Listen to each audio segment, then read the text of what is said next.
মুসলমানও। October 1946 সাল। হাজারো মানুষের প্রাণ কেড়ে নেয়া কলকাতার ভয়াবহ দাঙ্গার আঁচ লাগে নোয়াখালীতেও।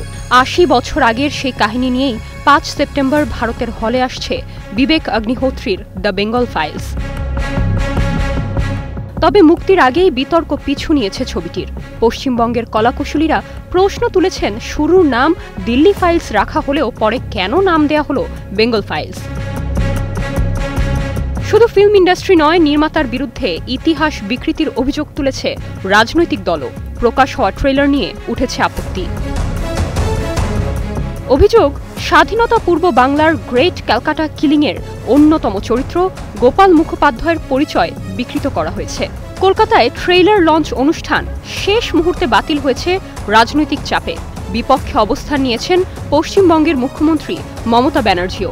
তবে সিনেমাটিকে সব রকম সমর্থন দিচ্ছে নরেন্দ্র মোদীর বিজেপি। তৃণমূল কংগ্রেসের দাবি, ২০২৬-এর বিধানসভা নির্বাচন সামনে রেখে এর মাধ্যমে দেয়া হয়েছে সাম্প্রদায়িক উস্কানি। তবে বিজেপি বলছে, দেশভাগের সময় বাঙালি হিন্দুর ওপর চালানো গণহত্যার ইতিহাস এটি, যা এতদিন কেউ আনার সাহস দেখাননি রূপালী পর্দায়। তাশখান্দ ও কাশ্মীরের পর বিবেক অগ্নিহোত্রীর ট্রিওলজির তৃতীয় ছবি দ্য বেঙ্গল ফাইলস।